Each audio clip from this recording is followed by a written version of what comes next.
Это интеллектуально-познавательная телеигра «Эрудит». Меня зовут Рамзан Абуев. Ассаламу алейкум, друзья. Сегодня у нас в гостях учителя чеченского языка и литературы Фариза Ульбиева и Макка Закаева. Маршаловичи. Чем нравится работа учителя? Можете сказать? Работа учителя нравится тем, что на уроках узнаешь много нового от детей. И нравится изучать детей, нравится работать с ними. Профессия учителя в том-то и заключается, чтобы любить тех, кому ты преподаешь, и любить то, что ты преподаешь. Школа – это место, где тебя реально закаляют. Это работа с людьми, работа с детьми, работа с документацией, работа с технологиями, разными новыми компьютерами и так далее. Это постоянное общение, постоянная работа, можно сказать. Вот это тебя очень хорошо закаляет. А вот насчет того, что не нравится, наверное, это тетради. Это, наверное, боль всех учителей проверять тетради. Фариз, вы финалист конкурса «Молодой педагог». Расскажите, пожалуйста, вот какие задания были? Конкурсное испытание состояло из двух туров, очных туров. Первый тур включал в себя два задания, два испытания. Первое испытание – это представление образа учителя.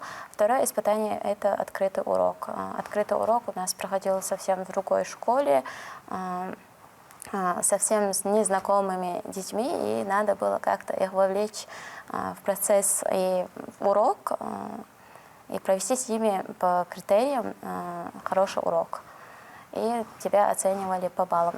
Сейчас, в данный момент, я участвую в конкурсе «Лучший учитель чеченского языка» и «Лучший кабинет чеченского языка». Лучший кабинет чеченского языка еще не закончился. В данный момент ждем результатов конкурса «Лучший кабинет чеченского языка», и завершился городской этап конкурса «Лучший учитель чеченского языка». Мы ждем как раз-таки результатов этого конкурса. Фариз, я надеюсь, вы победите в этих конкурсах. Да, давайте мы перейдем к игре, если вы готовы. У нас 10 вопросов и 3 подсказки, из которых вам необходимо выбрать оптимальные для вас 2. Это 50 на 50, право на ошибку и звонок другу. 50 на 50. И, наверное, право на ошибку, потому что, скорее всего, не дозвонимся. И первый вопрос звучит так. Куда не приходит гость, туда не приходит и истина, добро, счастье, благодать. Мне кажется, благодать. Добро. Но гости – это благодать. Между двумя вариантами. Добро или благодать. Мне кажется, благодать. Потому что с давних времен у чеченцев ценился именно гость. И всегда говорили, что гость – это благодать. Мне кажется, что благодать. Ты как думаешь? Беркат. Да. Ага. Ну, давай тогда ответ «Д». Ответ «Д». Правильный ответ – благодать. Множество поговорок, легенд, притч посвящены ученцам святому долгу гостеприимства. Первые 3 дня у гостя не положено ничего спрашивать, кто он, зачем пожаловал. Гость живет в доме на правах почетного члена семьи. Одно из основных правил гостеприимства – это защита жизни, чести и имущества, даже если это связано с риском для жизни. Согласно этикету, гость не должен предлагать никакой платы за прием, он может только сделать подарок детям. Да? Обычаю гостеприимства чеченцы исследовали всегда и проявляли его к любому доброму человеку, независимо от его национальной принадлежности. Второй вопрос. Мужская одежда какого цвета считалась признаком богатства в старину? Белого, черного, красного, синего? Я что-то помню насчет красного, что вот одежду красного цвета надевали, когда шли на войну, чтобы, если его ранили, чтобы враг не узнал, что его ранили. В общем, я думаю, белого. Да, я тоже думаю, что белого. Белый цвет – это как символ чистоты, здоровья. Белый. Да, я выбираю А. В мужской одежде чеченцев обычно преобладала темная цветовая гамма. Белый же цвет был признаком богатства человека. Это абсолютно верный ответ.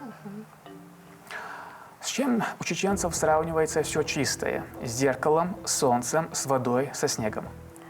Мне кажется, что у чеченцев все чистое сравнивается именно с солнцем, потому что солнце — это символ жизни, чистоты, света. Яркости, да. Ну, Ответ Б. да, ответ Б — солнце. У чеченцев все чистое сравнивается с солнцем. Абсолютно верный ответ. Малхсанцен, как солнце чистое. У кабардинцев же с зеркалом, стеклом. Четвертый вопрос. Какое первоначальное название издательство отклонило предложенное Абузаром Айдамировым для своего романа «Долгие ночи»? «Выжженная земля», «Именем свободы», «Под чужим небом», «Черные дни».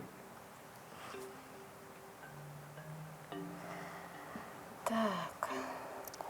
Под чужим небом, может? Ну, может быть, все? Я не знаю. Давай посмотрим. Выжженная земля. В принципе, подходит вот под... Или именем своим. Чулается Долгие ночи, да. Их бюснеш. Да, да. Их бюснеш. Там трилогия. Их бюснеш. Лемнеш Карпес и Дерц. Да, это правда. Долгие ночи, молния в горах и... Как это? Буря. Буря. Долгие ночи. Если так посмотреть, черные дни. Мне кажется.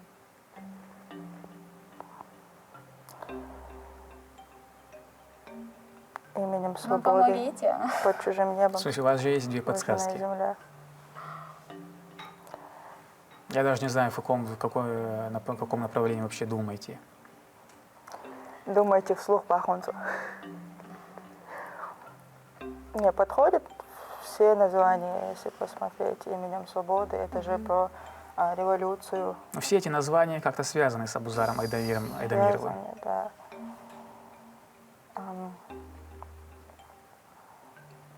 Но я склоняюсь к ответу Д. «Черные дни». Если первоначальное название издательства отклонило,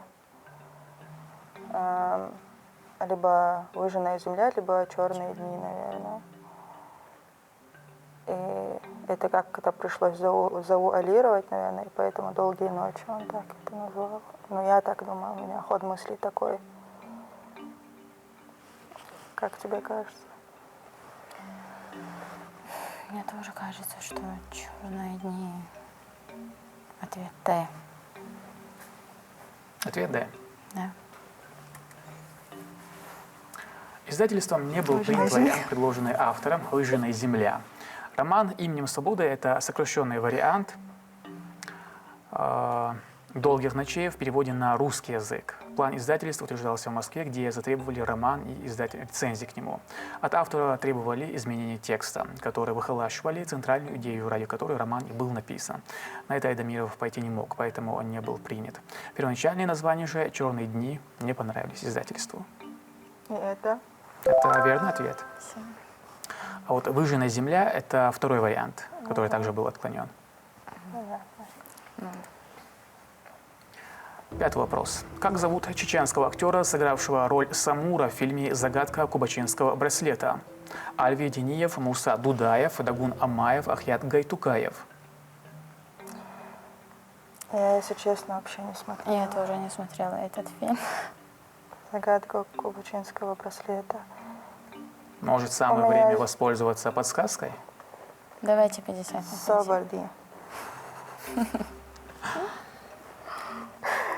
У меня тут единственное знакомое имя Дагун Амаев. Я знаю, что он был актером, он играл в советских фильмах. Чеченский актер, сыгравший роль Самура в фильме «Загадка кубачинского браслета». Но все эти люди, они актеры чеченские. Мгм.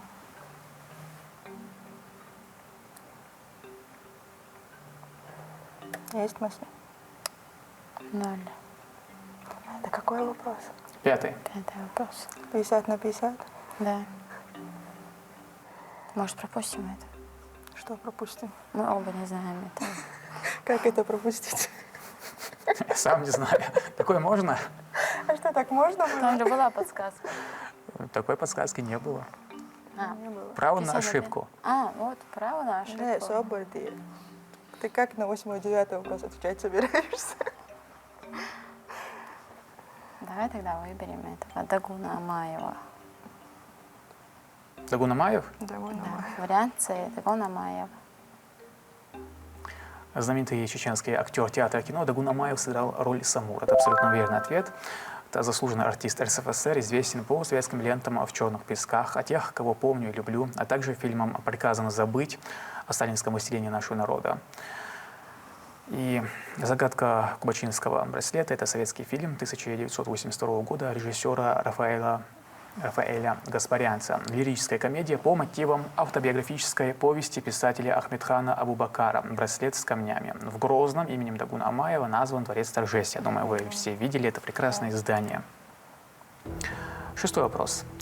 Сколько чеченских слов представлено в большом сравнительном словаре Екатерины II? 150, 200, 400, 970.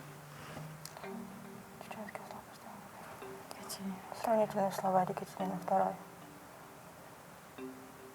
А с чем она сравнивала, я вообще не знакома. Наверное, со словами других народностей. Угу.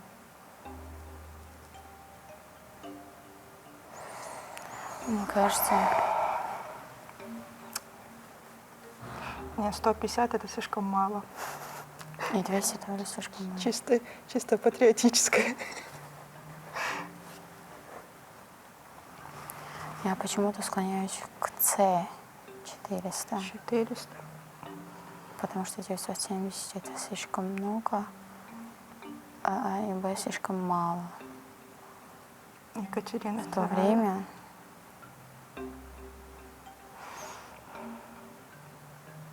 ответ С.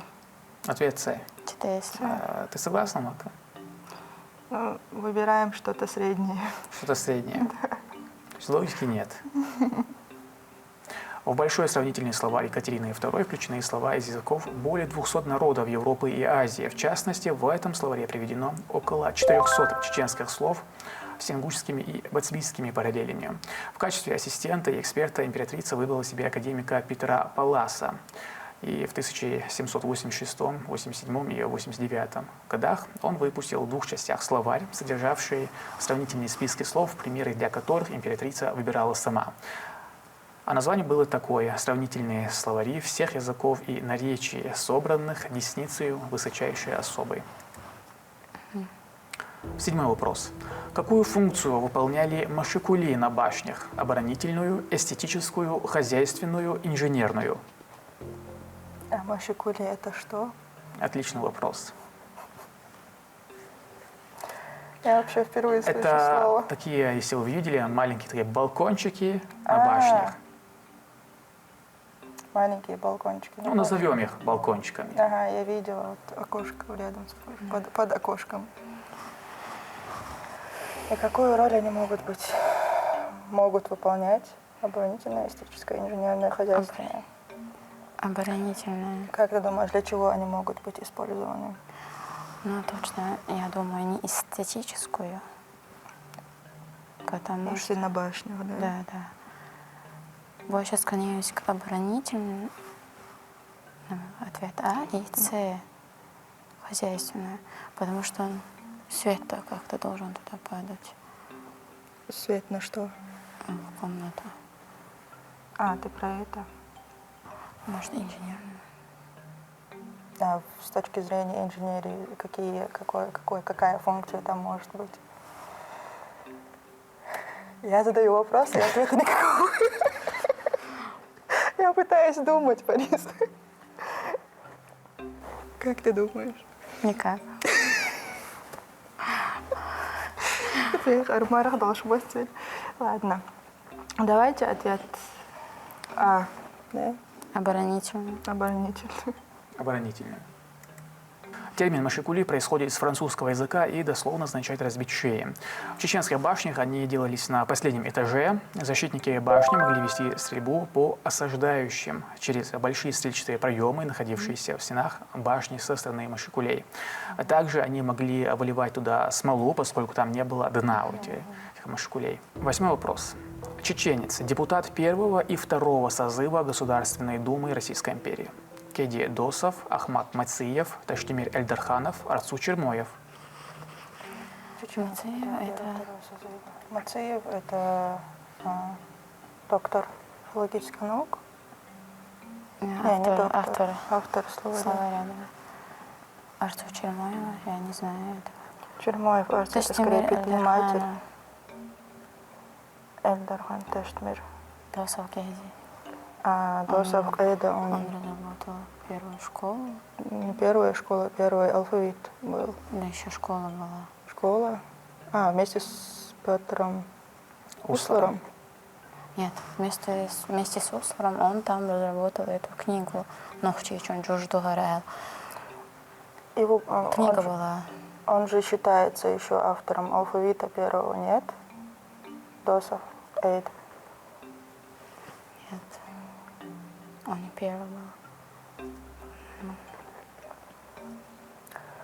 Так, Арцу Чермоев. Мне кажется, больше Таштимир Эльдарханов. Больше, он был ближе к политике. Мне кажется, он. Я уверена. Если ты уверена, Доверяешь? доверяю. С. Ответ С. В 1906 году Таштимир Эльдарханов избран в Первую думу депутатом от Терской области. Он надеялся следить на интернациональной основе трудящихся о борьбе против самодержавия. И 9 июля этого же года Первая дума была разогнана. И 6 февраля 1907 года на собрании выборщиков от крестьян и городских жителей Терской области Таштимир Эльдарханов, уже ставший к тому времени известным общественным деятелем, был избран депутатом во Вторую думу. Это абсолютно верный ответ. После его распуска он вернулся в Грозный, однако власти запретили ему преподавание в школах. И он уехал в Баку, где работал в системе просвещения до февральской революции 1917 года. 9 вопрос. Какой ученый сделал краткое описание чеченского языка по поручению Российской академии наук в 1807-1808 годах? Юлиус Клапрот, Константин Бальмонт, Лев Толстой, Александр Грибоедов.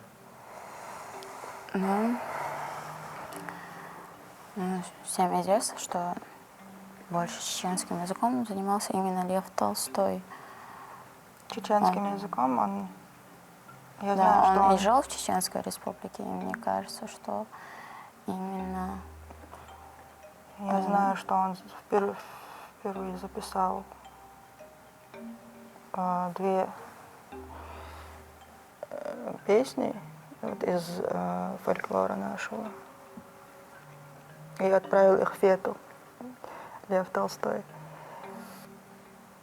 я больше склоняюсь к варианту С, Лев Толстой, потому что он был, Но все знают, что он у нас был, да, он нас гостил, он нас изучал. и мне кажется, по этому поручению, может, он и был По тут. поручению Российской академии наук.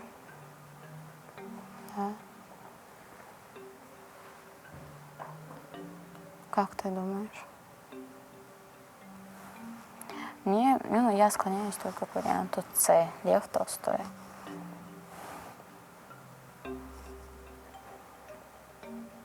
Мне кажется, это правильный ответ.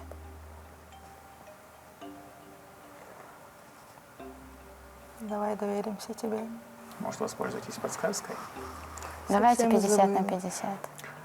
50 на 50. Выберите 2 неверных варианта ответов. И у вас остается А и С. А и С. Лев Толстой? С? Может быть, это намеренно? Вам оставили А и С. Нет. Как это нет? Лев Толстой и Юлиус Клапрот. Мне вообще кажется, что по поручению Российской академии наук Лев Толстой, он же у них был.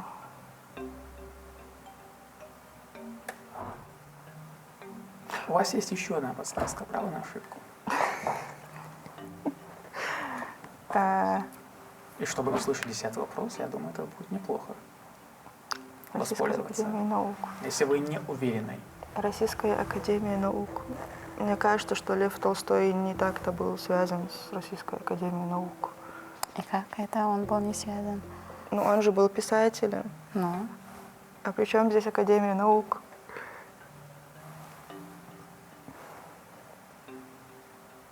Я Юлиуса Клапрота. Я понимаю, незнакомое имя. Доверимся тебе. Це. А ты доверяешься вот так вот всегда на каждом ответе. Я вообще... Может, ты возьмешь ее на 9 вопросе все в свои руки? Он нас путает или хочет помочь? Вот в чем вопрос. Ну давай право на ошибку тоже. Давай.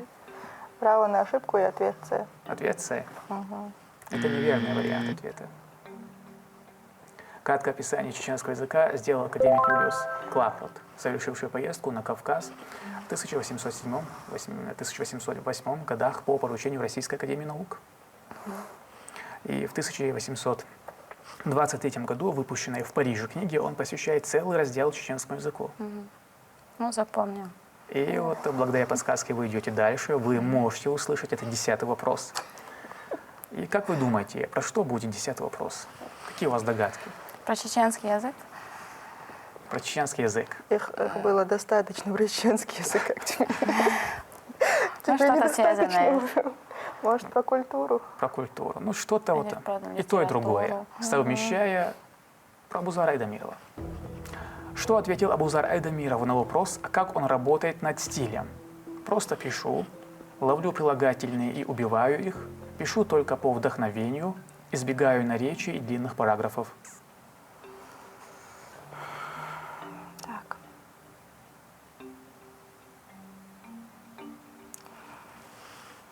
Ну, сложный вопрос. Да. Но это 10-й, это финальный вопрос, логично, да? Избегаем наречий и длинных параграфов. Ну, не скажешь. Что избегает наречий и длинных параграфов. Угу. Ловлю прилагательные и убиваю их. Это... Если перевести на чеченский язык, это была бы забавная фраза, если честно. Избегаю наречий и длинных параграфов. Как мне кажется, длинные параграфы Это относится именно к языку прилагательное и наречие. Мне кажется, просто пишу вариант А, потому что он писал именно историю чеченского народа. Он писал про народ. Его главная тема была именно народ. Главный герой.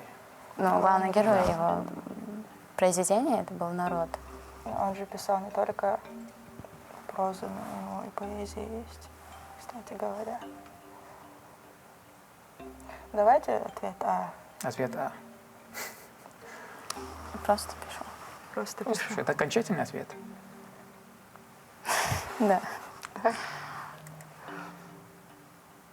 Цитата из интервью Абузара Айдамирова Саидхасану Кацаеву.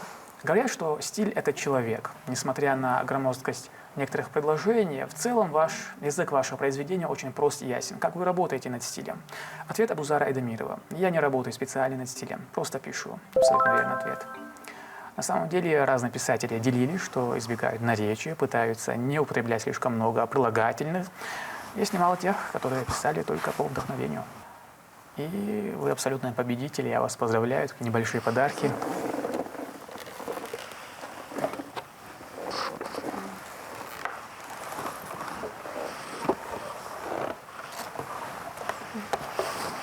Ну, спасибо за игру. Было очень интересно. Вопросы были подобраны. Ну, очень интересные вопросы были. И новые узнали. И то, что знаем, закрепили, можно сказать. Но игра вызвала в основном положительные эмоции. А на каком было негативный? Не было. Хорошо. Мне тоже игра очень понравилась, очень интересные вопросы.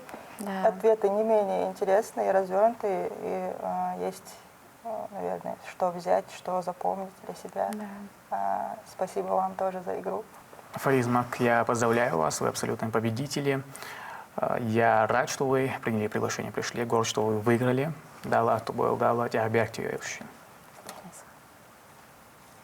Это была интеллектуально-познавательная телеигра «Эрудит». С вами был Рамзан Абуев. Если вы хотите принять участие в нашей игре, пишите и звоните на номер, который вы сейчас видите на своих экранах. Адюкюэл Маршойл.